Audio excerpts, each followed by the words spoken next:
Oi pessoal, eu tô aqui para um Vai Lendo sobre muito especial, que a gente vai falar sobre um evento literário muito bacana, que é o Degustando Palavras, que é um evento que vai misturar arte com literatura, com a historiadora Ana Roldão, e ele vai acontecer a partir do dia 21 de fevereiro até o dia 28 de março. São 5 quartas-feiras entre esse período, com a curadoria da Michelle Strózida, que é minha convidada especial, como vocês podem perceber, que ela vai falar um pouquinho pra gente do evento. Vocês já imaginaram como comida e literatura estão correlacionadas? Porque assim, eu sinceramente nunca parei pra pensar muito sobre isso. A gente que lê muito, a gente pensa muito nos personagens e nos autores em si, mas nunca assim nas relações, nas experiências que eles tiveram. E essas experiências englobam assim todas as experiências, inclusive as gastronômicas, né? O que a cozinha tem a ver com a biblioteca? E o que, por exemplo, personagens renomados da literatura como Fernando Pessoa, Simone de Beauvoir, Agatha Christie, Leonardo da Vinci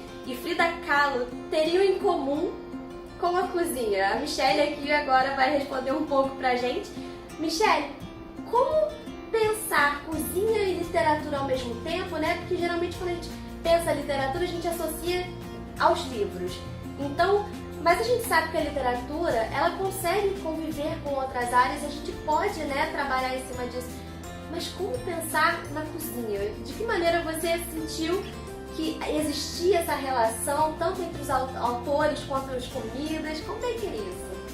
Primeiro, eu queria muito agradecer ao Vai Lendo esse convite de estar aqui. Falar do Degustando Palavras é muito bacana, assim, porque é um evento que a gente faz com muito carinho, a gente descobre. Sabe o que é o mais difícil degustando? É deixar de falar de alguns personagens, porque as pessoas em geral pensam o contrário. Sim. Pensam assim, mas Agatha Christie, Frida Kahlo, Fernando Pessoa. O difícil é não falar. Por exemplo, eu queria muito colocar Jane Austen, queria colocar Virginia Woolf, eu tenho um bambu, essa de Queiroz, o Machado de Assis, Joaquim Manuel de Macedo, que é o meu autor de cabeceira. Tem N outros autores, pensadores, nomes das artes, da cultura que eu queria colocar. Então a grande dificuldade é pensar quem entra dessa vez, quem fica em stand-by para a próxima temporada. Eu tenho umas 3 temporadas inéditas, porque é tanta gente e cada vez que a gente fuça, descobre, vem mais revelações, a gente fica nesse afã de querer dividir com todo mundo, mas não dá, senão a gente não faz outra coisa. Eu imagino. Então daí a ideia é abrir com a Frida. Porque essa coisa que você perguntou da cozinha, da biblioteca, isso aí é muito interessante. Aí o Degustando, ele é um evento de memória. E aí eu vou para a infância, porque assim, para mim, eu não sei você, eu não sei vocês, como é que foi a infância de vocês. Parte da minha infância eu passava na cozinha, com as avós cozinhando, fazendo bolo. Eu tinha uma tia que ela é boleira, fazia bolos para festa, então a gente passava muito tempo na cozinha, e a cozinha é um local de histórias, de conversas, de lembranças, de memória. Verdade. E aí eu lia muito na cozinha. Eu fazia dever de casa na cozinha com a minha avó. E então a gente tinha muitas histórias, a gente conversava sobre livros, sobre personagens. Então acho que tem um pouco assim essa coisa da memória afetiva, da cozinha como espaço de memória, de histórias, de lembranças. E aí entram os livros, entram os personagens, e aí você começa a pensar, bom, cozinha, biblioteca, vamos tentar sair da zona de conforto. Vamos para personagens que em tese não tem nada a ver com cozinha, não tem nada a ver com... As pessoas não associam diretamente a comida. A Frida virou um ícone da cultura pop hoje. Eu já sou de Frida Priscaseras, né? Eu, enfim, traduzi a biografia da Frida, já fiz matéria sobre a Frida, visitei, estudo a Frida. Mas hoje a Frida virou um ícone pop, né? A Frida, quando você estuda um pouco a biografia dela, quando você visita a Casa Azul, que hoje é um museu, né, mas foi onde ela viveu com Rivera, enfim, onde os pais dela, a família dela viveu, você vê que a cozinha dela, inclusive tem um livro da Erva Santa, que foi a nossa inspiração para comentar um pouco sobre a Frida no Degustando. A Frida não cozinhava nada, só que a cozinha dela era maravilhosa, mas ela vivia na cozinha. Você vê uma pintora né? Uma pessoa que o ateliê dela é tudo em casa, né? Ela é aquela pessoa canceriana, então aquela pessoa que Como eu. fica. Ascendente. Eu também. Ascendente. Também. Então ficava em casa, quer dizer, vivenciava aquele clima todo, e a cozinha no espaço, ela escrevia na cozinha, então ela escrevia brilhantemente, né? Aquela escrita visceral. A própria cozinha era inspiradora para muita coisa, né? Então, assim, os alimentos, o México, né, é um país muito colorido. Os alimentos, as cores, a textura, o aroma. Então, tudo isso eram ingredientes, né? Se a gente puder entrar um pouco nesse léxico, nesse vocabulário, que inspiravam. Então, hoje a gente vai descobrindo. O Fernando Pessoa, que é o nosso outro personagem, que é um dos meus poetas. É o meu poeta de cabeceira. Até eu trouxe o livro do Desassossego. Quem não leu, aconselho a ler, porque o Pessoa, ele era pessoas. Pessoa era pessoas.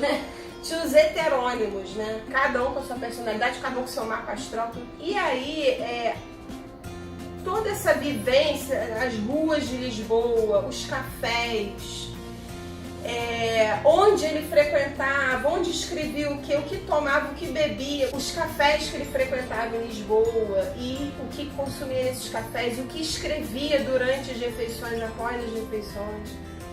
E aí tem uma coisa também, agora que a gente está falando do Pessoa, logo após o nosso blá blá blá, nossa conversa toda, a gente oferece um brinde gastronômico. Ó. Porque seria uma temeridade, né?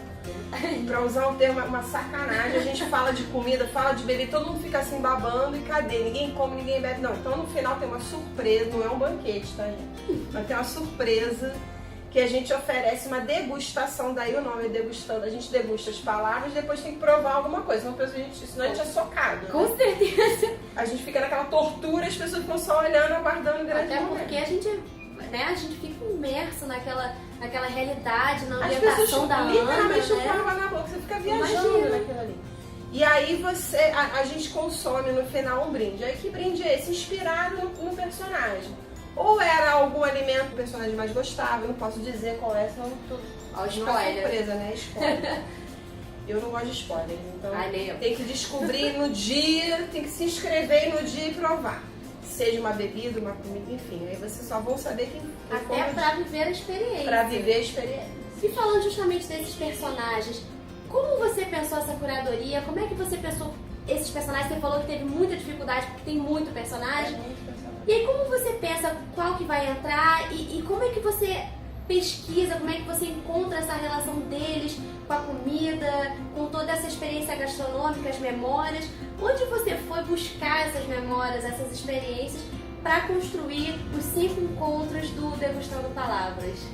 A gente já fez 2 temporadas anteriores lá no Centro Cultural Justiça Federal. E foi um sucesso, assim, teve uma repercussão de crítica, de público, foi muito bacana. E a gente teve um gap, um tempinho, a gente está indo para a 3ª temporada agora na Estação das Letras, e a gente ficou um tempo em stand-by aguardando essa 3ª temporada. Tem 2 personagens que a gente já trabalhou, que é justamente a Frida e o Pessoa. O Leonardo da Vinci era um personagem que eu já estava há algum tempo querendo falar sobre ele. Como veio a biografia, a gente, quando eu resolvi fazer um encontro sobre ele, que a gente tem que estudar certo tempo antes, eu não vou em uma semana programar um evento desse, um personagem com a profundidade do Da Vinci, a gente tem que ficar meses É um dos meus buscando, personagens pensando em informações. assim, favoritos da história. E você que... Nossa.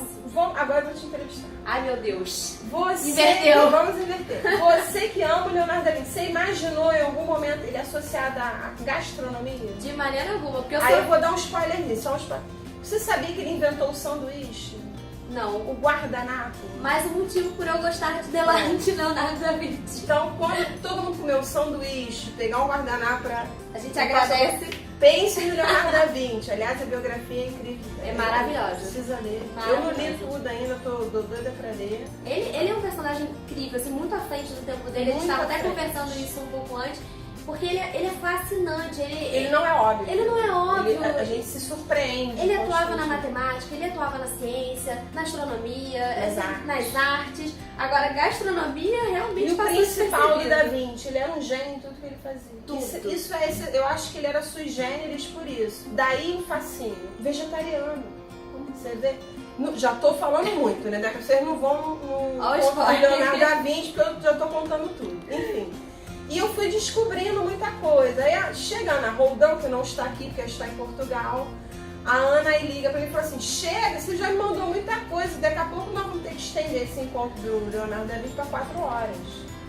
O encontro tem 2 horas, então a gente fica mais ou menos 1h30 falando e mostrando, né, que tem uma apresentação sobre a vida do personagem e as curiosidades. A gente vai degustando durante a pesquisa sobre a vida desse personagem, sobre as preferências, a gente vai descobrindo o personagem, vai devorando o personagem. Então a gente quer, quando vai vendo, dá tempo. Então tem corta, edita, aí a atividade editorial no meio, edita, corta. É isso. Agora, temos também Simone de Beauvoir. Quem que vai imaginar atrelar Simone de Beauvoir à gastronomia? Uma autora revolucionária, fez do seu tempo, francesa. As mulheres francesas são, né, já tem aquela coisa da aula da mulher francesa. A Simone, até hoje, ela é referência em estudos feministas, né? E nosso encontro sobre Simone de Beauvoir, dia 7 de março, véspera do Dia da Mulher. Não gratuitamente. Isso também é uma coisa importante. Quando a gente vai fazer a curadoria, o timing das coisas, né? Sim. Quem tiver interesse em enveredar por essa área de curadoria, de eventos, é importante. Quase como se você estivesse fazendo uma harmonização, né? De chefe e tal. Eu achei muito interessante a proposta, assim, do encontro. E justamente por isso, por fugir... Que bom! Achei o máximo. E justamente por fugir daqueles padrões, assim, tradicionais de eventos literários que a gente conhece, ele traz burocrático, né? A gente traz uma área diferente, a gente descobre outras características de personagens que a gente ama e a gente achava que conhecia, mas na verdade a gente vê que a gente não conhece tão bem assim. Então, assim, a gente acaba tendo uma experiência sensorial, além da literária, né? Que tem toda essa coisa da degustação e tal. Então eu queria saber de você, que tem essa mente criativa, assim, super empreendedora, qual a importância disso, da gente ter cada vez mais eventos que fogem realmente desse padrão tradicional, burocrático, né? Para renovar não só a literatura, mas o público também, sabe? O público leitor, o público que frequenta esses eventos literários, porque isso é um chamariz também para quem curte gastronomia e talvez não seja tão envolvido com literatura. Isso pode dar uma liga, né? Dá um caldo. Você falou uma coisa, sabe quando a gente está começando a se interessar por alguém, a namorar alguém, que a gente, sei lá, vai tomar um vinho, uma cerveja, ou vai comer um negócio, a gente acaba que não conhece a pessoa pelas preferências gastronômicas. Já logo quando a gente conversa, a pessoa chata, né? A pergunta que eu falo: você gosta de ler o quê? Aí a pessoa na balada: você gosta de ler? A gente, é uma forma da gente conhecer as pessoas também. É a mesma coisa os personagens. A gente vai desbravando. Eu e Dan, a gente começou a conversar mais por causa de livro. Foi um papo sobre livro. E não tem nada de careta nisso. Ao contrário. Eu sei, eu acho isso interessantíssimo. Então, gente, ó, então vamos lá. Ó, dica pro crush. Fica a dica. Obrigada. Então, assim, essa coisa do que a gente come, do que a gente lê, isso faz com que a gente se aproxime ou faz com que a gente se afaste também, né? E aí é muito isso também, a coisa do Leonardo da Vinci que a gente tava falando. Eu fiquei mais apaixonada ainda pelo Leonardo da Vinci, porque tem coisa de eu falei assim: caramba, esse cara que incrível! E aí o que acontece? Você vai à livraria hoje, a gente não precisa falar de livros só dentro da livraria, né? As livrarias hoje também têm esse grande desafio, que é de se reinventar, que é de otimizar os espaços, é de atrair um público que não é o leitor fidelizado, né? De formar leitor, enfim, de se tornar um centro de experiências novas, culturais, gastronômicas. Você vê que as livrarias mais bacanas, mais interessantes, têm um café dentro disso. Isso não é gratuito, né? A experiência, o aroma. Eu acho que essa é uma experiência tão agregadora, né? Eu acho que estimula ainda mais e acrescenta. E olha, gente, aí uma dica: altos insights. Eu já cansei de ter ideia de livro, de fazer livro dentro da livraria. Coisas que eu nem tinha previsto, assim, nem tinha enfim, programado, sabe? Ih, projeto tal, vou chamar o fulano para trabalhar, vamos fazer isso. Então é muito profícuo, é muito gostoso. E com perdão do trocadilho, livraria é um cardápio muito amplo, né? Pra gente que gosta e tal. É um mundo novo que a gente descobre cada até vez. pra evitar repetições também. Já fizeram Exatamente. assim. E pra ver o que não se deve fazer também, tem muita coisa que não vale a pena, enfim. É isso, é o desafio de você também mudar, de você ter outras experiências. Imagina quem produz o conteúdo, né? Quem está oferecendo, quer dizer, tem mais ainda essa necessidade de estar transitando, de oferecer novas possibilidades, nova roupagem para as coisas. Ou tentar pelo menos inovar, porque novo, na verdade não tem nada. O que a gente faz é dar um tentar saborzinho apresentar de uma outra maneira. Para finalizar, eu queria que Michelle convidasse vocês para participarem do Degustando Palavras, porque eu não sei vocês, mas eu já fiquei com perdão do trocadilho que eu não consigo evitar, com água na boca, com todos esses personagens maravilhosos e toda essa história, essa arte para descobrir. Então, Michelle, por favor, convide as pessoas. Tá todo mundo hiper convidado. E para saber como as pessoas podem fazer para degustar também essas palavras. Degustar palavras e um brinde no final. Ó, dá uma vontade de contar o que é o brinde, mas não posso. Ai, Contando eu quero me acaba. saber. Vou tentar descobrir em off. É o seguinte, todo mundo vai lá no site da Estação das Letras, estaçãodasletras.com.br, tem telefone, tem e-mail. São 5 encontros, quartas-feiras, que começam dia 21 de fevereiro e vão até 28 de março. De 4 às 6. Não tem feriado, né? Nenhum dia, não cai, enfim. De 4 às 6 da tarde, é o café da tarde, aquele happy hour, ele sai do trabalho, sai da faculdade, vai pra lá. Tudo a ver, né, gente? Tudo a ver. E assim, descobertas literárias, gastronômicas, biografias. Gente, não percam Degustando Palavras no Estação das Letras, na Zona Sul do Rio, no Flamengo. Pertinho do metrô. Pertinho do metrô, não tem erro. De 4 às 6, do dia 21 de fevereiro ao dia 28 de março. Gente, é entrada, prato principal e sobremesa. Não tem erro. Gente, eu queria muito agradecer a Michelle por ter participado desse vocês, foi ótimo. Foi maravilhoso, eu fiquei realmente com água na boca, estou salivando aqui só de pensar em descobrir um pouco mais sobre esses personagens fascinantes. Não vou contar nem pra Juliana nem pro Daniel. Acho maldade, porque agora eu fiquei com muita vontade. Em off, vou tentar, tá, gente? Michelle, muito obrigada por participar, por dar esse espaço aqui pra gente. Muito bom, muito bom. E nos vemos no Degustando Palavras. E todos vocês, gente. Beijo!